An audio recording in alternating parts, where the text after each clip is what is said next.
6 பேர். 6ம் மீதி 2 பேர். அப்ப அந்த 2 பேருக்கு நாங்க குளிர்பானம் கொடுக்காம விடலாமா? அவங்களுக்கும் கொடுக்கணும். அதுக்காக ஒரு புது பொட்டில் ஒன்று உடைக்கும். மொத்தமா 7 பொட்டில் தேவைப்படும். ஒரு பொட்டில் ரவில 40 ரூபாண்டா 7 பொட்டில் ரவில 280 ரூபா.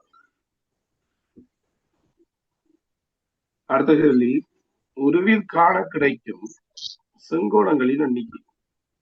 இளங்களுக்கு தெரியும் உருவில் என்று கேட்கிறான். இதுக்குள்ள 4 இருக்கு. எப்படி? 1 2 3 4. அதே போல வெளியிலையும் பாத்தீங்கன்னு சொன்னா இதுக்குள்ள 5, இதுல 4 பேர் இல்லையா? அப்ப 4 4 8. இதுல 2 பேர் 10 12. இதுல 2 பேரும் 14 16. விடை 3வது விடை சரி. டவுட்டாது? சரிதானே? சரியா? 16 பேருமா? அடுத்தது பேசுங்க. ஏப்ரல் மாதம் டவுட்டானாக அதை அப்படியே செய்து பாருங்க. அடுத்த கேள்வியை பாருங்க. யாரு 16 வார தெரியுது இல்லையா? அது யாருக்கு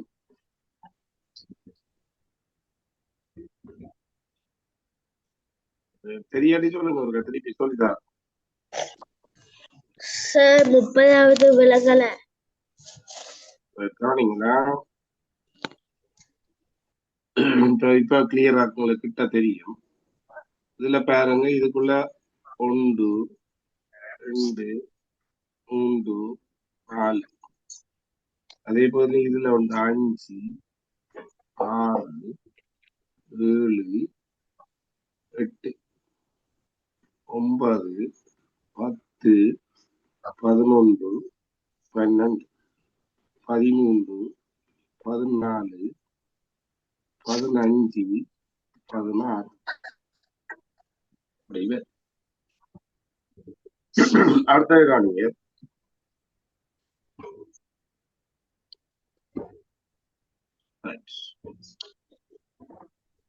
முப்பத்தொராவது ஏப்ரல் மாதத்தில் 16ஆம் தேதி சனிக்கிழமை ஆகும். அதன்படி ஏப்ரல் மாதத்தில் உள்ள ஞாயிற்றுக்கிழமையில எத்தனை கேட்கிறாங்க.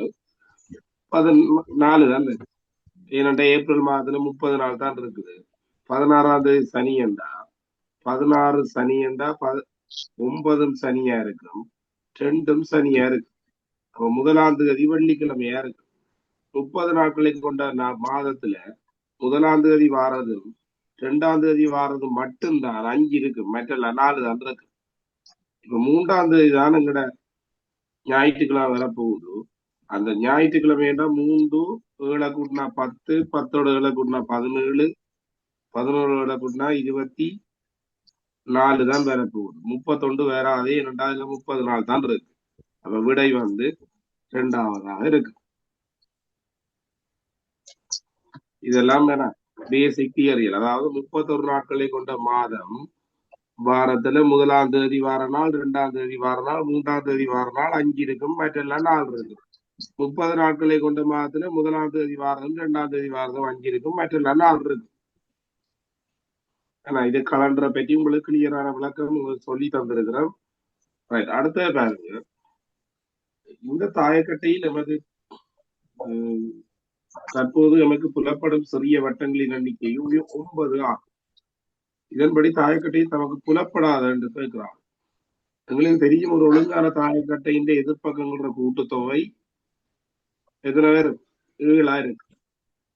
அப்ப இதுல 9 தெரியுது என்று சொன்னா 7 நாங்க 3ஆல பெருக்கணும். ஏன் 3ஆல பெருக்கணும்னா 6 பக்கத்திலையும் 2ஆல பிரிக்கணும்னா 3 எதிர்ப்பக்கம் தான் இருக்கும். 21. 9 தெரியுது. அப்ப 21ல இருந்து 9 கழிச்சீங்கன்னு சொன்னா விடை 12. விடை 1வது சரி. சரியா? ஏன் இப்ப 21 வந்தது தெரியுமா? யாராவது டவுட் ஆகுது? மித்ரா கவனிச்சு கொள்ளுங்க. ஒரு ஒழுங்கான தாயக்கட்டையின் எதிர்பார்க்கின்ற கூட்டுத்தொகை 7 இருக்கு. அப்ப இங்க 5 இருக்குண்டா 5 எதிர்பார்க்கம் இஞ்சால பக்கம் அதுக்கு எதிர்பார்க்கம் 2 வந்துருக்கு. இங்க 1 வந்தா அதுக்கு எதிர 6 வந்திருக்கு.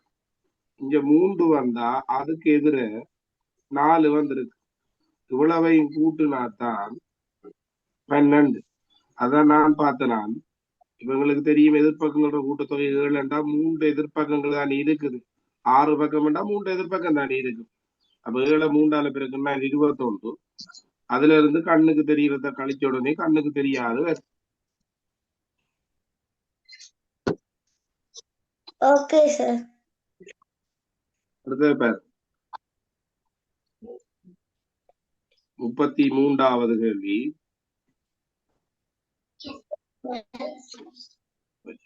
முதலாம், இரண்டாம், மூன்றாம் ஆகிய உருக்கள் வரையப்பட்டுள்ள கோலத்திற்கு ஏற்ப அடுத்து வர வேண்டிய உருவம் என்று சொல்லி கேட்கிறாங்க. இதுல முதலாவது பாருங்க, இங்க அந்த கிடைக்கோடுகள் 4 இருக்கு. இங்க கிடைக்கோடு 3 இருக்கு. இதுல 2 இருக்கு. இதுல 1 தான் வேற ஒன்று. அதே போல நிலைக்குத்து கூட பாத்தீங்கன்னா இதுல 1 இருக்கு. இதுல மாறி மாறி வருது. இந்தியால பக்கம் வருது, அடுத்தது மாறி வருது. அப்ப அடுத்து இதுல 3 வருதுன்னா இந்தியால 4 வரும். அப்ப விடை 3வது சரி. எல்லா மாணவர்களும் பாடசாலைக்கு செல்கின்றனர். வசீம் ஒரு மாணவன். அதன்படி பாடசாலைக்கு செல்லும் மாணவன் கூற்று சரியானதா பிள்ளையானதா கூற முடியாது.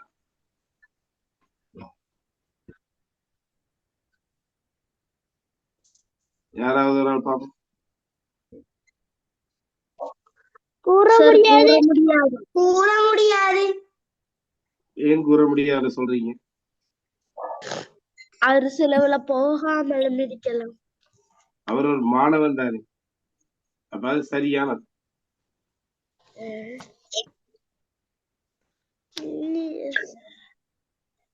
விட என்ன கொடுத்துருக்காங்க?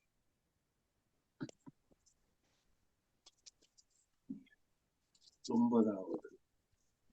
எத்தனையாவது கேள்வி அது? 34.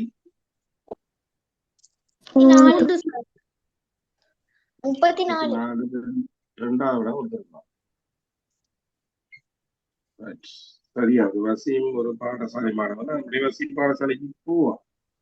வசீம் பாடசாலைக்கு செல்வான். பாடசாலைக்கு செல்லும் மாணவன். எல்லா மாணவர்களும் பாடசாலைக்கு செல்கின்றனர் சொல்றான்.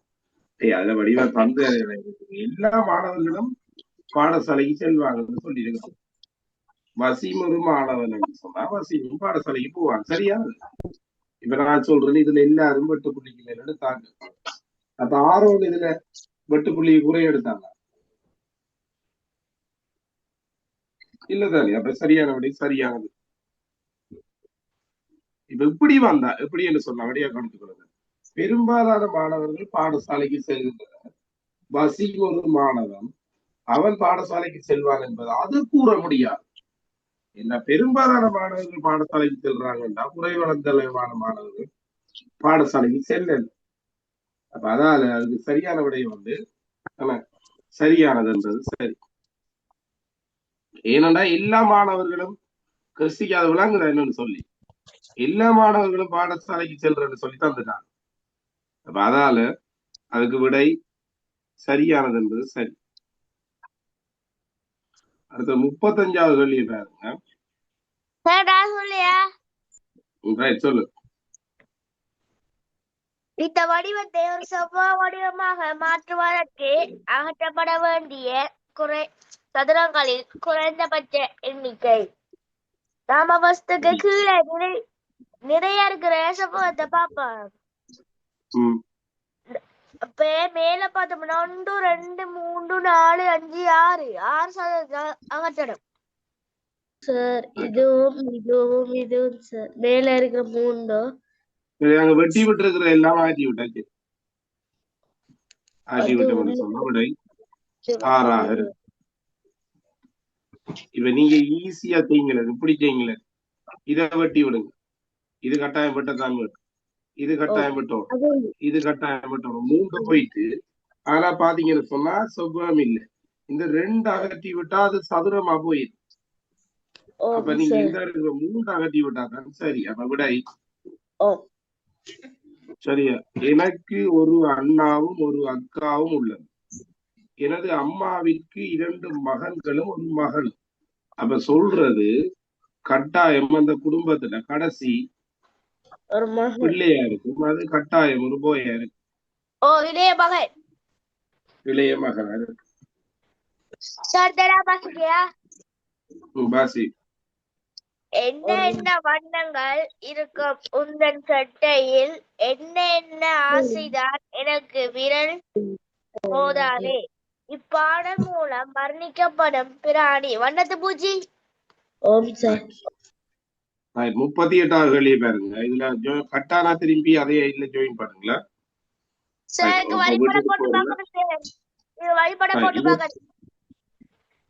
ஒரு வகுப்பில் உள்ள பிள்ளைகளில் எண்ணிக்கை 20 ஆகும்.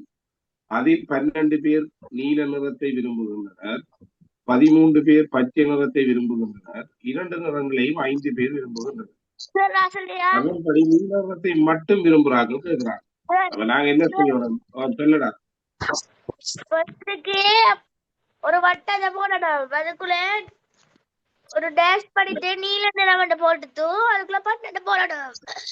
திரும்ப அதுக்குள்ள இன்னொரு வட்டம் போட்டு டேஷ் பண்ணி பச்சைன்னு போட்டு 13 போடணும். 2க்கு இடையில இருக்கிற வட்டத்துக்குள்ள 2 போட்டு 5 2 போடணும். அப்ப 12 5 கழிச்சு விட்டோம்டா நீல நிறத்தை மட்டும் 7 பேர் விரும்புறாங்க. 13ல இருந்து 5 கழிச்சு விட்டோம்டா 8 பேர் பச்சையை மட்டும் விரும்புறாங்க. அவங்க கேட்டிருக்காங்க நீல நிறத்தை மட்டும் விரும்பும் பிள்ளைகள் 7. யாருக்கும் டவுட் அந்த கேள்வி? இல்ல சார். சரி சொல்லுங்க சார். ஆமா புலங்கல சார், புலங்கல ரச்சம் கவனிச்சுக்கொள்ளு. இப்ப இந்த இருக்கிற மாதிரி போடுறதாடா. இப்ப நீல நிறத்தை விரும்புறாங்க 12 பேர் 2 போடுறது. அதே போல பச்சை நிறத்தை விரும்புறாங்க 13 பேர் 2 போடுறது. 2ஐயும் விரும்புறார்கள், 2 கலரையும் விரும்புறார்கள் 5 பேர். அப்ப எங்களுக்கு தெரியும் நீளத்தை மட்டும் என்று கேட்டா இவங்களுக்கு தெரியும் நீளத்துக்குள்ள 12 பேர் வராங்க, நீளத்தை 12 பேர் விரும்புறாங்க. இதுக்கு எப்படி செய்முறையை எப்படித்தான் செய்யறது? அப்படியே பாரு. முதல்ல என்ன செய்யணும் சொன்னா, இப்ப ஆரோன்னு சொன்ன மாதிரி இப்படி ஒரு வட்டத்தை போடணும், 2 வட்டத்தை போடணும். சரியா? போட்டுட்டு இத நீளம் என்று கேட்டா நீளம். இப்ப தராட்டி 2 கலர் சரி 2 கலர் தராட்டி எப்படி செய்யறேன்னு சொல்லி சொல்றேன். திருப்பி ஒரு கட்டா திருப்பி ஜாயின் பண்றான். மெட்டாக்களுக்கு விளங்குதானே? கவனிச்சு கொள்ளுங்க. சரி, இதுல முதலாவது பாத்தீங்கன்னு சொன்னா உங்களுக்கு தெரியும் இந்த 12ஐயும் தராட்டி இந்த 2 நிறங்களையும் தராட்டியா தந்தாலும் பிரச்சனை இல்லை. தராட்டி 13ஐயும் 12ஐயும் கூட்டுங்க 25 பேர். இந்த 25ல இருந்து மாணவர்கள மொத்த எண்ணிக்கையை கழிங்க, 20 கழிச்சிங்கண்டா 5 2 பேரும் விரும்புறாங்க. சரியா? அதுல எல்லாரும் மியூட் பண்ணி வச்சுக்கொள்ளுங்க, இல்லாடி எக்கோ பண்ணும். சரியா? 5 2 பேரும் விரும்புறது. அப்ப 2 விரும்புறது. நீளம் விரும்புறது 12 பேருண்டா 12ல இருந்து 5 கழிச்சா நீளத்தை மட்டும் விரும்புறார்கள் 7 பேர். இப்ப நீளம் விரும்புறார்கள்டா 7ஐயும் 5ஐயும் கூட்டினா 12 பேர். அதே போல பச்சையை 13ண்டா 13ல இருந்து 5 கழிச்சா 8 பேர் மட்டும்தான் பச்சையை விரும்புறாங்க. பச்சை நிறத்தை விரும்புவோர்னு கேட்டா 8ஐயும் 5ஐயும் கூட்டினா 13 பேர். இப்ப விளங்குதா? இப்ப நீல நிறத்தை மட்டும் விரும்புறார்கள் 7 பேரா இருக்கு. சரி, யாரோ நீ அந்த படங்கிறது இப்படித்தான் பேர் பண்ற. சரியா? 8 5 7 தான் பேரு. சரியா? அடுத்தது பாருங்க 39வது கேள்வி. ரமேஷ் 15ஆம் படிக்கட்டில் நின்று கொண்டிருக்கிறான். அதே படிக்கட்டில் 2வது படியில் ஆசிம் நின்று கொண்டிருக்கிறான். ரமேஷ் 4 படிகள் கீழே இறங்கினான். ஆசிம் 3 படிகள் மேலே ஏறினான். தற்போது இருவருக்கும் இடையில் படிகளின் எண்ணிக்கை யாது? ஆறு கடிதம் செய்து பார்த்தாக்கள் பாப்போம் என்ன விட வந்தது. சார் 6 வந்தது சார். செய்து பார்த்தா நீங்களா படிக்குங்கிறீ? ஓ ரைட், ஓகே. மற்ற செய்து பார்க்கலையா? நித்ரா செய்யலையா? செஞ்சு பார்த்தா 6 தான் வந்தேன். 6, ரைட். அடுத்தது பாருங்க, முதலில் தரப்பட்டுள்ள உருவை அமைப்பதற்கு ஒன்றன் மீது ஒன்று வைக்க வேண்டிய இரு உருக்களை தெரிவு செய்யும். ரைட், அதுல இரு உருக்களை தெரிவு செய்ய சொல்லி சொல்றாங்க. அப்ப அதுக்கு சரியான விடை வந்து கொஞ்சம் சார்ஜ் இல்ல.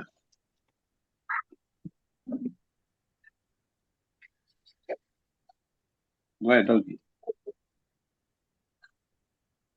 ரெண்டாவது வருவா சார் அதுக்கு